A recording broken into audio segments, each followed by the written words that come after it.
사랑하는 여러분, 한 주간에도 평안하셨습니까? 오늘은 제48과 예수님은 어떤 분이신가? 라는 제목으로 말씀의 은혜를 나누겠습니다. 여러분 가지고 계시는 구역본과 244페이지를 펴시고 함께 읽어가면서 은혜를 나누겠습니다. 나눌 말씀은 요한복음 8장 1절에서 11절까지 말씀이고, 외울 말씀은 요한복음 8장 11절입니다. 함께 읽겠습니다. 대답하되 주여 없나이다. 예수께서 이르시되 나도 너를 정죄하지 아니하노니 가서 다시는 죄를 범하지 말라 하시니라. 아멘. 자, 읽겠습니다. 본문의 이야기가 벌어지는 장소는 성전 뜰 안입니다. 그곳에서 예수님께서 많은 사람들을 앞에 두고 가르치실 때에 바리새인과 서기관들이 가늠하다 현장에서 들킨 여인을 끌고 와서 예수님 앞에 세우고 질문을 합니다. 모세의 율법에 이러한 여자를 돌로 치라 명하였거니와 선생은 어떻게 말하겠나이까? 예수님은 우선 몸을 굽혀 땅에 손가락으로 무엇인가를 쓰셨습니다. 그런 후에 너희 중에 죄 없는 자가 먼저 돌로 치라 라고 말씀하셨고, 다시 땅에 무엇인가를 쓰셨습니다. 자, 그러자 놀라운 일이 일어났습니다. 예수님을 공격하던 사람들은 아무 대답도 하지 못한 채 모두 그 자리에서 얼어붙어 버렸고, 급기야는 예수님과 여인만을 남겨두고 그 자리를 피하고 말았습니다. 예수님의 말씀에서 하나님의 권위를 느껴 두려움이 생겼고, 양심의 가책을 받아 견딜 수가 없었던 것입니다. 모두가 떠나자 예수님께서는 그녀를 보시고 여자여, 너를 고발하던 그들이 어디 있느냐라고 물으셨습니다. 그러자 여인은 아무도 없습니다라고 말하자 예수님은 여인을 향해 부드럽고 자비로운 음성으로 나도 너를 정죄하지 아니하니 가서 다시는 죄를 범하지 말라라고 말씀을 하셨습니다. 예수님은 죽을 수밖에 없는 절망에 빠진 여인을 불쌍히 보시고 그를 용서하신 것입니다. 자, 이제 이러한 내용 이해를 바탕으로 우리가 믿고 우리가 사랑하며 우리가 세상을 향해 전해야 할 예수님이 어떤 분인가를 대해 생각해 보겠습니다. 예수님은 어떤 분이실까요? 주치겠습니다. 예수님은 어떤 분이실까요? 오늘 전체 내용에 대한 문제 제기입니다. 첫째로 주치면서 함께 읽겠습니다. 자신의 생명을 건 용서와 사랑을 하시는 분이십니다. 예수님은 가늠하다가 현장에 잡혀온 여인을 주저하지 않고 용서하셨습니다. 잊지 말아야 할 것은 하나님이신 예수님은 절대로 죄를 가벼이 여기시는 분이 아니라 반드시 행한 대로 심판하시는 분이라는 것입니다. 골로새서 3장 25절 말씀입니다. 불의를 행하는 자는 불의의 보응을 받으리니 주는 사람의 외모를 취하심이 없느니라. 하나님은 행한 대로 심판하시는 분이십니다. 그렇다면 불의에 대해, 죄에 대해 반드시 심판하시는 공의 하나님이 이신 예수님께서 어찌 이 여인은 조금의 주저함도 없이 용서하셨을까요? 본문의 예수님의 용서는 요한복음 전체의 문맥 속에 나타난 예수님의 생애, 정확히 말하면 곧 벌어지게 될 십자가의 대속의 죽음과 연관하여 이해해야 합니다. 다시 말해 예수님께서는 여인아, 네가 범한 죄는 절대 용서받을 수 없는 죄란다. 하나님께서도 너 같은 사람은 반드시 돌로 쳐서 죽이라고 하셨다. 그러나 내가 얼마 후에 너를 위해 대신 돌에 맞고 너의 죄를 대신하여 십자가를 지고 죽어주마. 그러니 사랑하는 내 딸아, 이제는 안심해라. 내가 너를 사랑하여 용서한단다라고 말씀을 하신 것입니다. 여인의 죄를 위해 십자가에서 생명을 주신 예수님께서는 지금도 우리에게 나아오라고 말씀하십니다. 과거의 어떤 죄라도 현재 어떤 허물이라도 십자가에 내 피로 다 씻어주고 덮어주겠다고 말씀하십니다. 자, 이제 주치입니다. 예수님은 우리를 위해 자신의 생명을 십자가에 던지고 용서하신 것입니다. 예수님의 그리스도로 믿어 하나님의 자녀가 되었으면 이러한 사랑을 안에 영원토록 거하게 된 것입니다. 자, 이제부터 괄호합니다. 첫 번째 대지에 대한 구체적 실천 사항입니다. 사랑하는 여러분, 삶의 무게로 인해 힘이 드십니까? 사람에게 상처를 받아 세상을 원망하고 인생을 저주하고 계시지는 않으십니까? 세상에서 일어나는 사건 사고로 신앙이 흔들려 하나님의 존재를 부정하는 어리석음을 저지르고 계시지는 않으십니까? 이제 나를 위해 기꺼이 생명을 주신 예수님에게 나와 그분의 손을 붙잡고 그를 그리스도로 믿으시기를 바랍니다. 그래야 과거를 용서하고 삶의 진정한 의미와 행복을 누리며 영원한 생명을 얻을 수가 있습니다.까지 거론합니다. 예수님은 어떤 분이십니까? 자신의 생명을 건 용서와 사랑을 하시는 분이십니다. 둘째로 예수님은 어떤 분이십니까? 주치면서 함께 읽겠습니다. 한없이 우리를 믿어주시는 분이십니다.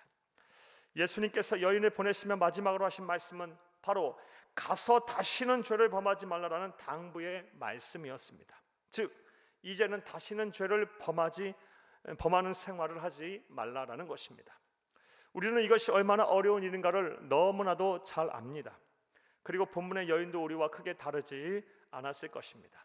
그런데도 예수님께서는 여인을 용서하시고 믿어주셨으며 가서 다시는 죄를 범하지 말라는 당부와 함께 그녀를 돌려보내셨습니다. 분명 이 여인도 다시 죄의 자리로 돌아갈 수 있다는 것을 아셨음에도 불구하고 이 여인을 믿어주셨던 것입니다. 이와 같이 예수님은 주칩니다. 우리의 연약함을 알면서 또 다시 죄로 돌아갈 수 있을 것이라는 것을 알면서도 믿어주시는 분이십니다. 그러므로 우리는 우리를 향한 예수님의 믿음에 부합하는 삶을 살아야 합니다. 어떻게 이것이 가능할까요? 죄가 너희를 주장하지 못하리니 이는 너희가 법 아래 있지 아니하고 은혜 아래 있음이라. 그런즉 어찌하리요? 우리가 법 아래 있지 아니하고 은혜 아래 있으니 죄를 지으리요? 그럴 수 없느니라. 로마서 6장 14, 15절 말씀입니다. 성경은 우리에게 분명하게 말하고 있습니다. 자, 이제부터 주칩니다. 예수님의 십자가의 은혜를 온전히 붙들게 되면 다시 죄 짓는 것으로 돌아가지 못한다라고 말합니다. 계속해서 주칩니다. 나를 용서하기 위해 하나님의 아들이신 예수님께서 십자가에서 처절하게 죽으셨다는 그 사실을 마음으로 인정하고 받아들이는 사람은 다시 죄 짓는 생활로 쉽게 돌아가지 못한다라는 것입니다. 그러므로 자, 이제부터 또 과로합니다. 두 번째 대지에 대한 실천사항입니다. 이제 예수님의 사랑, 십자가의 은혜를 붙잡고 나를 용서하시고 나를 한없이 믿어주시는 예수님의 믿음에 보답하는 삶을 사시기를 바랍니다. 그리하면 세상의 죄와 싸워 이길 것입니다. 더 이상 세상에서 방황하고 실족하는 삶을 살지 않게 될 것입니다. 한없이 나를 믿어주시는 하나님의 마음을 흡족하게 하는 거룩한 백성이 되어 하나님의 기쁘시게 하고 사람들에게 칭찬받는 참된 성도가 될 것입니다. 까지 고려합니다. 사랑하는 여러분, 자, 이제부터 또 역시 고려합니다. 오늘 전체 내용에 대한 요약입니다. 예수님은 자신의 생명을 건 용서와 사랑을 하시는 분이십니다. 따라서 그분에게 여러분의 삶을 맡기고 생명을 맡기면 걱정이 없을 것입니다. 나보다 나를 더 사랑하시는 예수님께 영원토록 나를 가장 선하고 행복한 길로 인도하실 것이기 때문입니다. 또한 예수님은 분명히 내가 또 당신을 실망시킬 것인 것을 알면서도 한없이 믿어주시는 분이십니다. 죄악을 미워하시고 철저하게 보응하시는 분이시지만 나를 사랑하셔서 용서하시고 믿어주시는 분이십니다. 까지 괄호합니다. 따라서 이제 우리는 이 넘치는 은혜 안에 거하며 그 사랑에 보답하는 삶을 살아야 합니다. 나를 위해 죽으신 예수님을 나의 구세주로 믿어 그 사랑 그 가운데 거해야 하며 나를 죽기까지 사랑하신 예수님의 십자가를 붙들고 죄와 싸워 이겨야 합니다. 이러한 결단이 귀한 성도님들에게 마음에 있기를 간절히 주의 이름으로 축복합니다. 할렐루야. 말씀과의 만남을 봅니다. 1번, 의로우신 하나님이신 예수님이 가늠한 여인을 조금의 주저함도 없이 용서하신 이유는 무엇입니까? 예수님께서 이 여인의 죄를 가볍게 생각하셔서 그리 용서하신 것은 아닙니다. 우리 주 예수님은 행한 대로 보응하시고 심판하시는 공의의 하나님이십니다.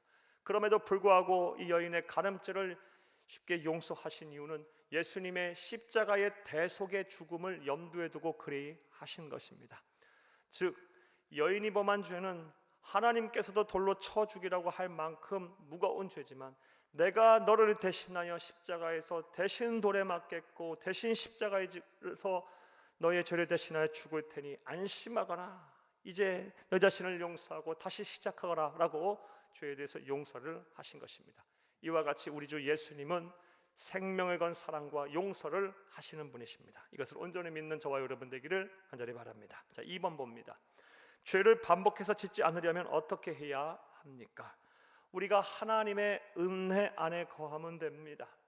하나님께서 얼마나 우리를 사랑하시고 얼마나 우리를 귀하게 여기시는지, 그의 사랑하는 아들 독생자 예수 그리스도의 생명을 우리에게 주셨습니다. 우리는 생명과 맞바꾼 삶을 살고 있는 것입니다. 사랑하는 여러분, 이러한 내가 받은 하나님의 은혜를 날마다 묵상하길 바랍니다. 그의 은혜 안에 머물길 바랍니다. 그리하면 쉽게 죄를 범하지 않을 것입니다. 3번 보겠습니다. 예수님의 믿음에 보답하는 삶을 살기 위해 어떠한 결단과 노력이 필요한지 생각해보고 함께 나누어 봅시다. 예수님의 믿음에 보답하는 삶을 살기 위해 사랑하는 여러분, 우리는 예수에 대한 분명한 확신을 가져야 합니다. 그가 나를 사랑하여 생명을 건 용서와 또 사랑을 하셨다라는 것에 대해서 분명한 확신을 가져야 합니다. 그리고 그 은혜에 보답하기 위해서 작은 것 하나라도 보답하는 삶을 살기 위해 노력하고 실천해야 합니다. 무엇보다 생명을 건 용서와 사랑을 베푸셨으니 다시 똑같은 죄를 범하지 않기 위해, 다시 하나님의 백성이 아닌 사탄의 백성이 되지 않기 위해 노력해야 합니다. 언제나 예수와 복음 편에 서야 하고 하나님 나라 확장을 위해 맡겨주신 사명을 잘 감당하기에 노력하셔야 합니다.